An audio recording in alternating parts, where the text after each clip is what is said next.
الرجیم بسم اللہ الرحمن الرحیم۔ ہماری گفتگو غنا کے بارے میں تھی، اور غنا کے بارے میں شیخ صاحب کا نظریہ یہ ہوا کہ غنا مطلق حرام ہے، حرمت غنا کے قائل ہیں، اور غنا کو شیخ صاحب جو ہے وہ صوت لہوی اللہ اللہوی صوت اللہ بھی یا اللہ اللہوی یہ سمجھتے ہیں، تو لہو سے جو ہے وہ اس کو جو ہے وہ لہو کے برابر کرتے ہیں، تو غنا جو ہے وہ لہو سے جڑا ہوا ہے، غنا لہو سے جڑا ہوا ہے، لہذا جو ہے وہ اس کو حرام سمجھتے ہیں۔ صلوات پڑھ دیں محمد اللہم صلی علی محمد۔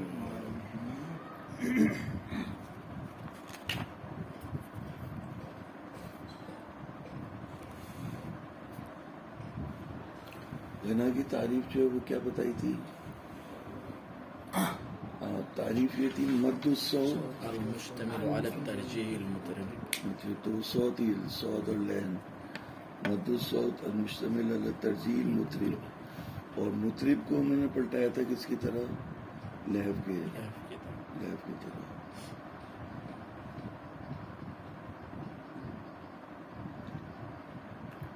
میں نے آپ کو یہ بتایا تھا کہ یہ حرمت کے لیے یہ چیز کافی نہیں ہے، بلکہ کچھ اور بھی ایڈ کرنا پڑے گا تو پھر حرام ہوگا، اس سے جو ہے وہ حرام نہیں ہوتا۔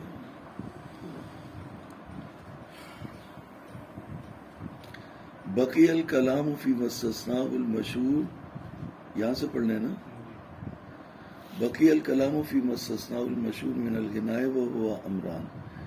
اچھا، اب محقق اردبیلی نے تو مرثیے کو اور غنا در قرآن کو استثناء کیا تھا، لیکن مشہور نے دو چیزیں صرف استثناء کی ہیں، جو مشہور کے اوپر چلتے ہیں نا۔ دیکھیں جو پہلے کے مجتہدین تھے، فقہا تھے، وہ مشہور کو دیکھتے تھے کہ مشہور کیا کر رہے ہیں، تو مشہور جو ہے وہ مطلق حرمت کے قائل ہیں غنا کے معاملے میں۔ اب مشہور جب مطلق حرمت کے قائل ہیں، اس میں سے مشہور نے صرف دو چیزوں کو استثناء کیا ہے، تو باقی جو دوسرے لوگ ہیں ان کے بھی نظریات بیان کر دیے، جیسے محقق اردبیلی اور محقق سبزواری صاحب کفایہ فی الفقہ، انہوں نے مرثیے کو اور غنا در قرآن کو استثناء کیا، لیکن مشہور نے تو انہوں نے چار کو کیا اور مشہور نے صرف جو ہے وہ دو کو کیا۔ تو دو چیزیں جو استثناء کی ہیں، اس میں ایک ہے اونٹ کو اٹھانا، الہدا للابل، خدا جو ہے وہ دعا کی طرح سے، دعا کے وزن پہ، الہدا دعا، تو یہ اس کو دیکھ سکتے ہیں کہ مطلب ہدا کس طرح سے کرتے ہیں۔ جو عرب اونٹوں کو اٹھانے کے لیے آواز کو کھینچتا ہے تو کیا کرتا ہے کس طرح سے، تو یہ موجودہ دور میں جو ٹیکنالوجی اس کا فائدہ اٹھاتے ہوئے آپ دیکھ سکتے ہیں۔ تو بہرحال ایک چیز اس کو استثناء کیا، دوسرا جو ہے وہ شادیوں کے موقع پر جو غنا اور عورتیں گانا بجانا کرتی ہیں اس کو استثناء کیا۔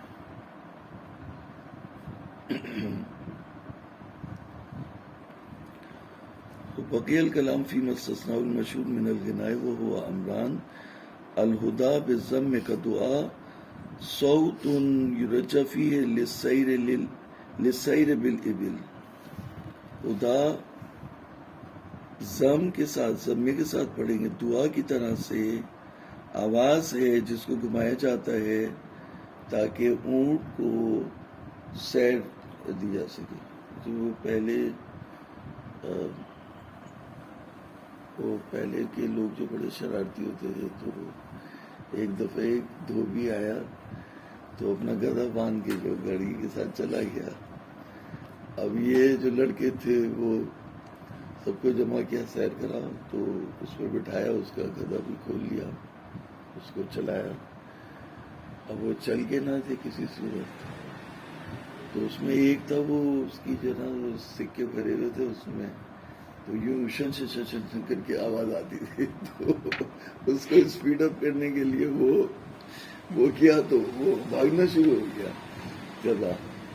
تو کچھ چیزیں ہوتی ہیں جو جی جی جی تو اب بھی کچھ چیزیں ہوتی ہیں، کچھ آوازیں ہوتی ہیں جن کے ذریعے سے اس کو اسپیڈ اپ کیا جاتا ہے. یہ جیسے سپاہیوں کو جذبہ اور جوش دلانے کے لیے کچھ میوزک ہوتے ہیں جن سے ان کو جذبہ، ان کے جذبات بلند ہو جاتے ہیں.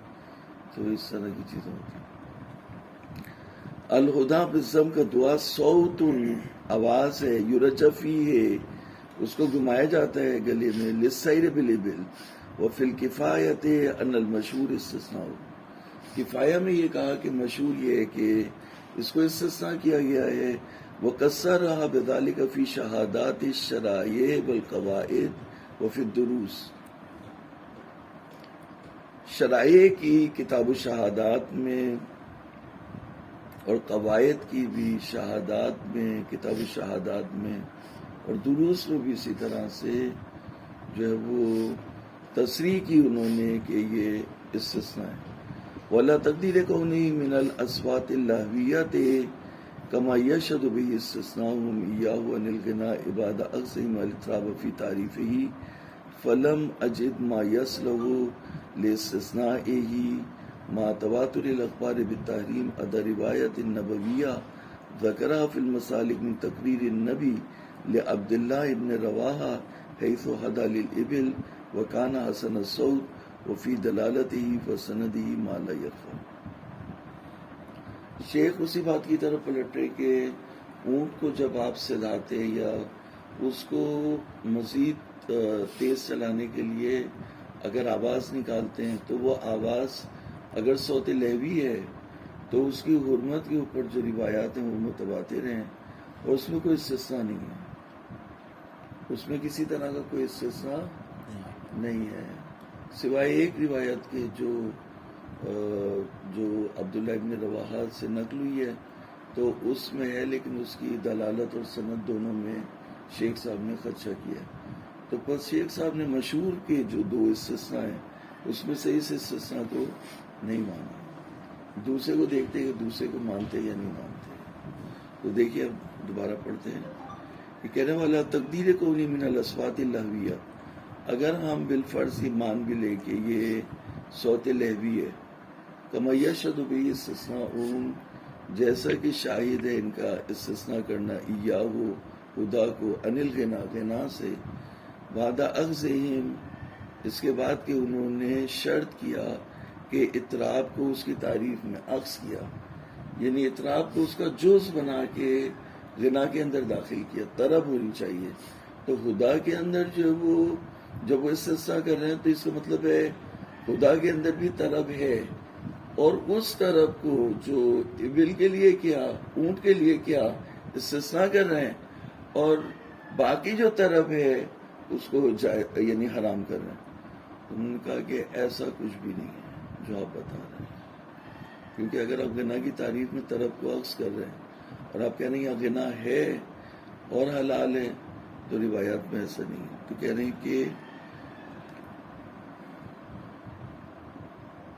فلم اجد، میں نے نہیں پایا، ما یصلح لاستثنائہ، کوئی بھی دلیل جو اس کو استثناء کرے، ما تواتر الاخبار بالتحریم، جبکہ اخبار بالتحریم متواتر ہیں، سوائے ایک روایت نبویہ کے جس کو شیخانی نے مسالک میں ذکر کیا کہ نبی کریم صلی اللہ علیہ وآلہ وسلم نے عبداللہ ابن رواحہ کو منع نہیں کیا جب وہ ابل کو ہدا کر رہے تھے. ابل کو جو وہ ابل کے لیے وہ غنا کر رہے تھے تو حضور نے دیکھا لیکن منع نہیں کیا. تو حضور کا منع نہ کرنا، حضور کا خاموش رہنا، حضور کے تائید کرنا ان کی تائید کے برابر ہے. تو اس لیے جو ہے وہ یہ مستثنیٰ ہے. وکان حسن الصوت، اور یہ جو ہے وہ اچھی آواز والے تھے. وفی دلالتی و سندی ما لا یخفی، اس کی دلالت اور اس کی سند دونوں میں وہ چیز ہے جو مخفی نہیں ہے. تو یہ ایک استثناء ہو گیا جس کے بارے میں شیخ نے اپنی نظر بیان کر دی. الثانی غناء المغنیات فی الاعراس اذا لم يقتنب بها محرم آخر من التکلم بالاباطیل واللعب بآلات الملاہی المحرمہ ودخول الرجال على النساء والمشہور استثناء للخبرین المتقدمین عن ابی بصیر فی اجر المغنیات التي تزف العرائس ونحوهما ثالث عنه ايضا مغنیہ کا غنا، مغنیہ کا گانا گانا عروسیوں میں، آراس شادیوں میں، جب اس کے ساتھ کوئی دوسرا حرام شامل نہ ہو، جیسے تکلم بالاباطیل، باطل چیزوں سے تکلم کرنا، مضمون جہاں پر رقیق ہو، رقیق مضمونوں کو پڑھنا، یہ دوسرا حرام ہے۔ اللہ بآلات الملائی، آرکیسٹرا سے، میوزک کے آلات، پورا آرکیسٹرا سجا ہوا ہو، اس کے ساتھ جو ہے وہ گانا، وہ بھی نہ ہو، آرکیسٹرا نہ ہو۔ انہوں نے کتنی شرطیں کی ہیں یہاں پہ؟ 3 شرطیں کی ہیں۔ پہلے کہا کہ تکلم بالاباطیل، یہ پہلی شرط ہے۔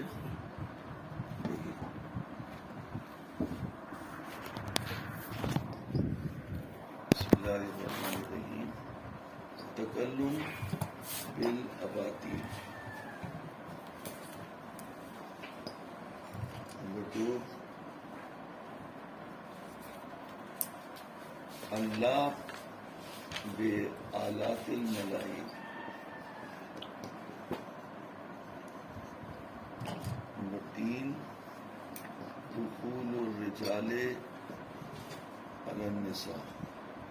کوئی دوسری شرط کی ہے؟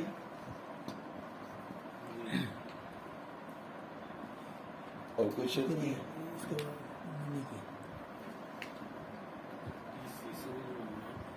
جی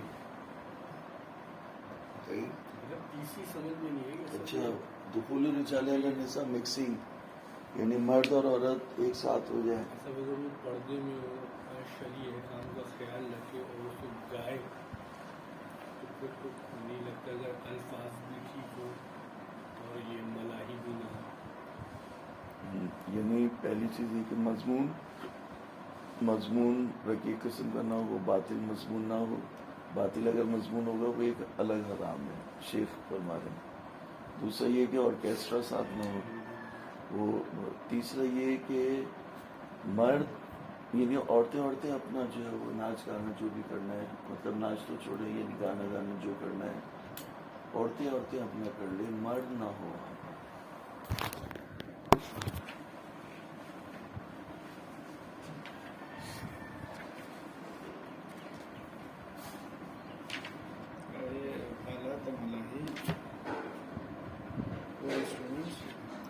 آرکیسٹرا کہتے ہیں نا انسٹرومنٹ، جو میوزک کے آلات ہوتے ہیں، ڈھول ہے، یہ جتنے بھی سارے آلات ہیں ملا کے وہ ہیں۔ تو اب مقاصد پڑھنے کا فائدہ کیا؟ مقاصد پڑھنے کا فائدہ یہ ہے کہ آپ کو پتہ ہونا چاہیے کہ یہ قسم اول میں یا قسم ثانی میں، کیونکہ ایک چیز تو آپ کے ہاتھ آ جائے گی کہ اگر قسم اول میں ہے تو بذات ہی فی ذات ہی حرام ہوگا، بے عینی ہی حرام ہوگا، اور اگر قسم ثانی میں ہے تو قسم ثانی کیا تھا؟ ما یحرم لتحریم ما قصد بھی، یعنی اگر آپ اس سے حرام استفادہ کریں گے تو حرام ہوگا، اور حلال استفادہ کریں گے تو حلال ہوگا۔ جیسے چھری ہے، مومن کا گلا کاٹیں گے تو حرام ہوگی، اور اگر کافر کا گلا کاٹیں گے، یعنی جس کا گلا کٹنا چاہیے، تو مجرم کا، دہشت گرد کا گلا کاٹیں گے تو حلال ہوگی۔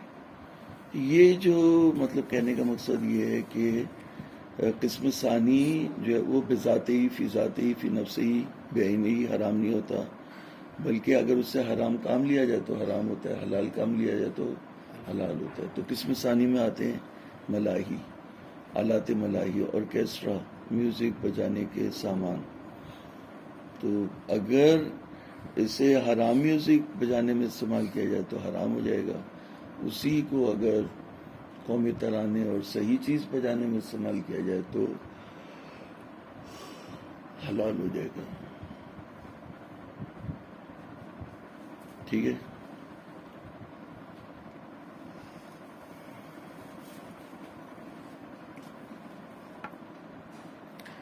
والمشہور استثناء ہوگی، مشہور نے استثناء کیا تھا، یعنی مشہور بھی جو انہوں نے کہا ہے نا، تو وہ ایک صاحب تھے، وہ بھی انہوں نے بھی احتیاط کی کہ موسیقی مطلقہ حرام ہے، تو غنا مطلقہ حرام ہے، تو وہ بھی انہوں نے فتویٰ نہیں دیا تھا، احتیاط کی تھی، ورنہ تمام فقہا یہ کہتے ہیں کہ شادی کے موقع کے اوپر گانا بجانا جائز ہے۔ تو مشہور سے بات آگے کی اور سب نے عمل کیا اس حدیث کے اوپر۔ اب شیخ وہاں یہاں بھی کیڑے نکال رہے ہیں، مطلب اس کو کیڑے نکالنا ہی کہتے ہیں، یہاں بھی بہرحال شیخ جو یہاں پہ بھی ہو کر والمشہور استثناء للخبرین، مشہور نے استثناء کیا اس کا دو خبروں کی وجہ سے جو گزر گئی، عن ابی بصیر سے فی اجر المغنیات التی تزف العرائس، مولا سے پوچھا کہ اس گانے والی کی جو مزدوری ہے، جو شادی میں گاتی ہے شادی میں گاتی ہے بجاتی ہے، تو اس کی مزدوری کیسی ہے؟ آپ نے فرمایا جائز۔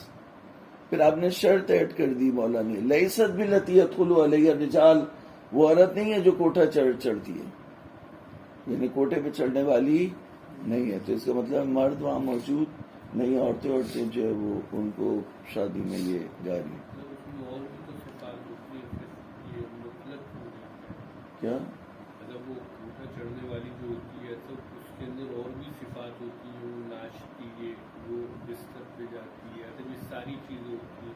مطلب یہ جو ایک مثلاً ایک نارمل گھر کی عورت جو ہے، اگر وہ اپنے رشتہ داروں کے سامنے باقی دو شرائط کے علاوہ گائے تو شاید نہیں ہونا چاہیے، لگتا ہے شاید نہیں ہونا چاہیے، کیا مطلب شاید حرام نہیں ہونا چاہیے، جائز ہونا چاہیے۔ نہیں، یعنی مولا کا مقصد ہے اشارہ کرنا اس فرد کی طرف، ایک کام جو ہو رہا ہے معاشرے میں، جو کوٹھے پہ چڑھ کے وہ غلط ہو رہا ہے، وہ والا نہیں ہے، مولا کا مقصد ہے اشارہ کرنا، ورنہ خاتون تو وہی آتی ہے جو وہاں پہ ناچتی تھی، وہی شادیوں میں آتی تھی، تو اس کی وہ والی مزدوری صحیح نہیں ہے، یہ والی مزدوری صحیح ہے۔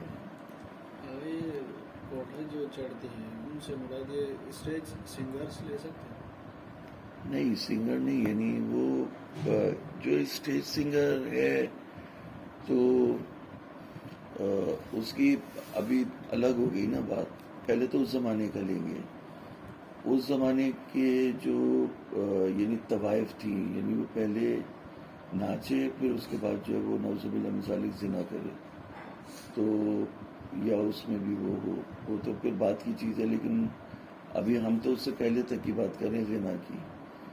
تو وہ عورت جو ناچتی ہے اور اس کے اوپر مرد وہاں آتے ہیں اور اس کی تعریف اور تحسین کرتے ہیں، اس کا گانا بجانا دیکھتے ہیں، تو یہی چیز جو ہے وہ جو یہاں مطلب عورت اگر آ رہی ہے تو بعض صورتوں میں یہ ایسا ہو سکتا ہے۔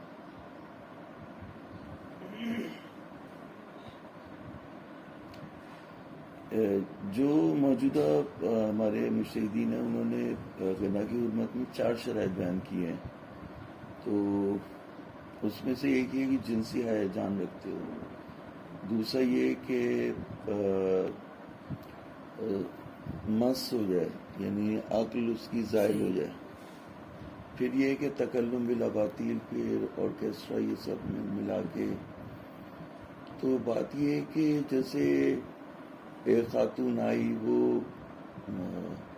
قومی ترانہ گا کے چلی گئی، تو یہ جو ہے وہ حرام نہیں ہے، حرام زمرے میں نہیں آئے گا، لیکن اگر ایک آ کے جو ہے وہ ناچ رہی ہے، ناچ تو ویسے ہی آیت اللہ السیستانی کہتے ہیں حرام ہے، مرد بھی کرے تو حرام ہے، ناچ بھی نہیں رہی، اگر صرف گا رہی ہے اور اس میں تکلم بالاباطیل ہے اور اس کی طرز لہوی ہے، اگر طرز اس کی گانوں کی طرز پہ ہے تو شیخ کی نظر میں حرام ہو گیا، اگر وہ مشابہت رکھتی ہے مجالس لہو و لعب سے، تو یہ بھی ایک شرط ہے جو انہوں نے کی ہے، آیت اللہ السیستانی نے بھی کی ہے، آیت اللہ خامنہئی نے بھی نہیں کی ہے، کہ جنسی ہیجان مست، اور تیسری جو ہے وہ تشابہ بے مجالس لہو و لعب، گانے کی، رقص و سرود کی، شراب کی جو محفل ہیں ان سے مشابہت نہ رکھتا ہو. لیکن بعض دفعہ اس طرح ہوتا ہے کہ وہ لیرکس بندے کو سمجھ میں ہی نہیں آتی، لیکن وہ سن رہا ہوتا ہے.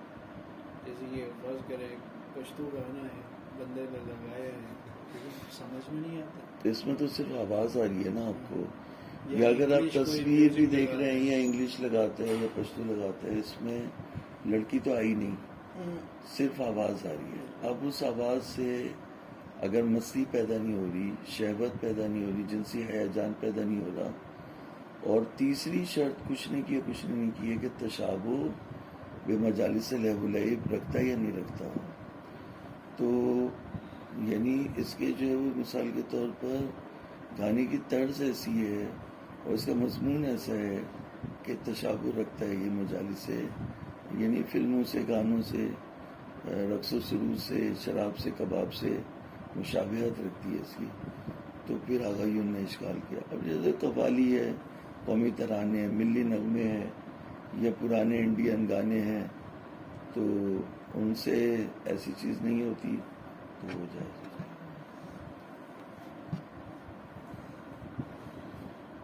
واضح ہے یا نہیں؟ ٹھیک.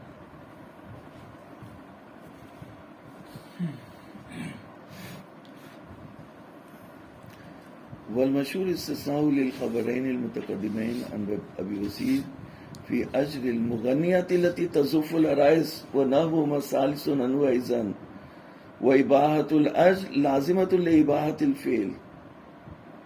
یہ ماڈل گرل ہے، الحمدللہ اللہ کا بہت شکر ہے، میرے حالات بہت اچھے، بہت کما لیتی ہوں. کما تو بہت لیتی ہیں آپ، اللہ کا شکر تو ہے، لیکن آپ کی تنخواہ حرام ہے. آپ نے جو کمایا حرام ہے، حرام طریقے سے کمایا. ماڈلنگ سے کمانا، کسی بھی حرام چیز سے کمانا، اس میں تنخواہ بھی حرام ہوگی. مہر البغیہ، وہ حضور نے صلی اللہ علیہ وسلم نے کچھ چیزوں کو حرام قرار دیا، اس میں ایک یہ کہ مہر البغیہ یہ حرام ہے. اور اس طرح سے جو وہ روایات ہیں جو آئیں گے تو پھر پڑھیں گے، کبھی نہیں آئیں گے بیچ میں جو تو یا گزر گئی ہیں تو پھر اس وقت ذہن میں نہیں آ رہی. تو اس میں سے ایک ہے مہر البغیہ، یعنی جو فاحشہ عورت ہے اس کا جو برائی وہ کراتی ہے اس کے پیسے حرام ہیں. تو یہاں پر جو کہا کہ اس کی اجرت جائز ہے، اجرت کا لازمہ یہ ہے کہ فعل بھی جائز ہے. جب مولانا نے فرمایا کہ اجر المغنیات التی تزف العرائس، تو مولانا نے فرمایا لیست باللتی تدخل علیہ الرجال، وہ نہیں ہے جو کوٹا چڑھتی ہے. وإباحة الأجر لازمة لإباحة الفعل ودعوى أن الأجر لمجرد الزف لا للغناء عنده مخالفة للظاہر. اگر کوئی توجیہ کرے کہ جو یہاں پر اس کو پیسے ملے ہیں وہ شادی کے جو پیسے ٹپ دیتے ہیں یا صدقہ دیتے ہیں وہ ملا ہے، غنا کے لیے نہیں ملا، تو غنا حرام ہے، پیسہ لینا حلال ہے. کہا یہ اس طرح کی توجیحات صحیح نہیں ہے. ان الاجر لمجرد الزف، یعنی جو پیسے اسے ملے وہ شادی کی وجہ سے ملے. شادی میں جیسے ان کی شادی ہوئی تھی اور ٹوپی پہ پیسے رکھ رکھ کے جا رہے تھے تو پیسے ملے، شادی کی وجہ سے ملے، تو ٹپ ملی ہے اس کو. لا للغنا عنده، نہ یہ کہ غنا کی وجہ سے مخالفت للظاہر، ظاہر کی مخالفت. لیکن فی السند روایات ابو بصیر، اب سوچا ابو بصیر کو غلط کہہ رہے ہیں، وہ غیر صحیح، یعنی صحیح نہیں تھے. ابو بصیر صحیح نہیں تھے کیونکہ مشترک ہے بقول ان کے. والشہرۃ علی وجہ یوجب الانجبار غیر ثابتۃ، شہرت اس طرح سے ہو کہ تلافی ہو جائے، یعنی جو ضعف ہے ابو بصیر کی وجہ سے، راوی کی وجہ سے اس کی سند میں جو ضعف آیا ہے وہ ضعف، وہ کمزوری شہرت شہرت فتوائی، شہرت عمل، شہرت ربائی کی وجہ سے وہ جو کمزوری ہے ختم نہیں ہو سکتی. لأن المحكي عن المفيد والمرتضى وظاهر الحلبي وصريح الهلي والتذكرة والإيذاء بل كل من لم يذكر الاستثناء بعد التعميم المن. اس لیے کہ جو مفید سے روایت ہوا، سید مرتضیٰ سے روایت ہوا، ظاہر حلبی ہے، صریح ہلی ہے ابن ادریس ہلی، اور تذکرہ یعنی علامہ، اور ایذا علامہ کے بعد جنہوں نے شرح لکھی علامہ کی کتاب پہ، بلکہ جس نے بھی اس استثناء کو ذکر نہیں کیا، عمومیت کے بعد تعمیم کے بعد کہ غنا کی حرمت عمومیت رکھتی ہے. المن، المن جو ہے وہ خبر ہے، ظاہر العلبی المن. لیکن الانصاف ان سند الروایات وان انتہت الى ابی بصیر الا انه لا يخلو من وثوق. اب شیخ نے یو ٹرن لگایا، یو ٹرن لگا کے یہ کہا کہ ابو بصیر جو ہے وہ صحیح نہیں ہے لیکن موثق ہے. صحیح وہ ہوتا ہے جو 12 امامی ہو، اثنا عشری ہو اور عادل ہو، اور جو ہم نے روایات کے اصول بیان کیے ان پر پورا اترتا ہو راوی کے، تو وہ صحیح ہو گیا. اور موثق وہ ہے جو جس کے دین سے میں کوئی کام نہیں ہو، جس کی بہت ساری چیزوں سے ایک عدالت سے بھی کام نہیں ہو، لیکن یہ کہ حدیث کو نقل کرنے میں قابل اعتماد ہو، قابل اعتبار ہو، جھوٹا نہیں ہو. تو انہوں نے موثق کر دیا اس کو. سیکنڈ دوسری قسم ہے، یعنی صحیح سے نیچے جو ہے موثق ہے. یہ پہلے بیان کی تھی، اب ہماری نظر میں تو یا موثق ہے یا غیر موثق ہے، لیکن انہوں نے یہ 4 کیٹیگریز بیان کرتے تھے.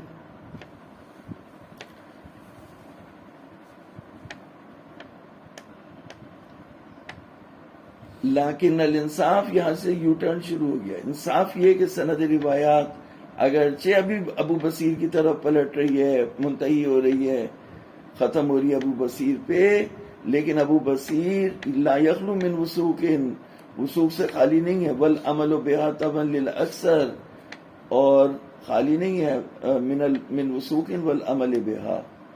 یہ عمل بہا عطف ہو جائے گا وثوق پہ. من وثوق والعمل بہا طبعا للاکثر. کے ذریعے کیا کے ذریعے کریں گے تو ایسا کون سا نئی جدت پیدا ہوگی؟ ایسا لا یخلو من وثوق، ایسا یہ وثوق سے خالی نہیں ہے. فا کے ذریعے عطف کر کے یہ کیا کہنا چاہ رہے ہیں؟ فا کے ذریعے کہاں عطف کیا؟ عمل لکھا ہوا ہے. فل عمل تو نتیجہ ہے نا، فل عمل تو نتیجہ ہو جائے گا. فل عمل اگر ہمارے لکھا ہے ول عمل، آپ کے ہاں ول عمل، فل عمل ٹھیک ہے، فل عمل بہتر ہے. فل عمل بہا طبعا للاکثر غیر بعید. والعمل بہا بھی صحیح ہے. والعمل بہا طبعا للاکثر غیر بعید، یعنی عمل کرنا اس کے اوپر. فتویٰ عمل کیا کرتا ہے انسان، یعنی فتویٰ دیتا ہے اس کی مطابقت سے. تو فتویٰ دینا طبعا للاکثر غیر بعید. وان کان الاحوط کما فی الدروس الترک. تو یہ احتیاط جو احتیاط مصحف ہو جائے گی فتوے کے مقابلے میں، کیونکہ انہوں نے اپنی نظر بیان کر دی. لا یخلو من وثوق فتویٰ ہو گیا ان کا. اور یہ احوط جو دروس میں آیا، دروس میں انہوں نے ترک کو کہا کہ احتیاط جو ہے وہ ترک میں ہے. واللہ العالم، اللہ تعالیٰ جو ہے وہ جانتا ہے، ہمیں نہیں پتا کچھ بھی. تو اللہ تعالیٰ جانتا ضرور ہے، لیکن اللہ تعالیٰ نے علم کو پھینکا. جیسے جو کمپنی ہوتی ہے جو اسٹاک ایکسچینج میں وہ کمپنی کے حصص کو مارکیٹ میں فلوٹ کرتی ہے، تو 51 جو حصص ہیں وہ اپنے پاس رکھتی ہے، باقی کچھ حصص کو جو ہے وہ فلوٹ کر دیتی ہے. کیونکہ اگر سارے فلوٹ کر دے گی اور کسی ایک نے خرید لیا تو وہی کمپنی کا کیا ہو جائے گا، مالک ہو جائے گا. اس لیے کمپنیاں کیا کرتی ہیں، کچھ حصص کو فلوٹ کرتی ہیں، باقی کو اپنے پاس رکھتی ہے. تو اللہ جو عالم کہتے ہیں اس کا مطلب یہ ہے کہ اللہ تعالیٰ نے علم کو افاضہ کیا لوگوں کے درمیان. وما اوتیتم من العلم الا قلیلا، قلیل ہی کیوں نہ صحیح لیکن علم دیا تو فلوٹ کیا اس کو. لیکن زیادہ علم جو ہے وہ کس کے پاس ہے؟ وہ بھی جو ہے وہ تو دو مطلب ہے. واللہ العالم، اگر عالم کہے تو یعنی ہم جانتے ہیں اللہ تعالیٰ نے جو علم فلوٹ کیا وہ دیا وہ اس کا ہی ہے، لیکن کچھ نہ کچھ ہم بھی جانتے ہیں، لیکن زیادہ جاننے والا وہ ہے. تو کہتے ہیں واللہ عالم. اور اگر کہیں واللہ العالم اس کا مطلب یہ ہے کہ ہم کچھ بھی نہیں جانتے، وہی جانتا ہے. تو یہ کہنا یہ اپنے آپ کو جو ہے وہ نادانی پہ لگانے کے مترادف ہے واللہ العالم، کیونکہ اللہ تعالیٰ ہی نے علم کو جو ہے وہ فلوٹ کیا اور نیچے دیا، انسانوں کو تفویض کیا، تو اس لیے جو ہے وہ واللہ العالم بہتر ہوتا ہے. بہرحال یہ تواضع کے مقام پر جو ہے وہ یہ باتیں کہی جاتی ہیں. تو خلاصہ یہ ہوا کہ اس استثناء کو جو شیخ نے قبول کر لیا اور پہلے والے استثناء کو ہدا کو قبول نہیں کیا. تو ہدا کے بارے میں شیخ یہ کہیں گے کہ وہاں پہ غنا نہیں ہے، ہدا میں جو ہے وہ صوت لہوی نہیں ہے، وہاں پہ یہ کہیں گے غنا نہیں ہے، تو استثناء کرنے کی ضرورت ہی نہیں ہے. اور یہاں پر جو ہے شیخ نے استثناء کو مان لیا. صلی اللہ علیہ وسلم یہ خدا ایک طرح سے ہمارا موضوع سے خارج ہو گیا. موضوع سے خارج ہے.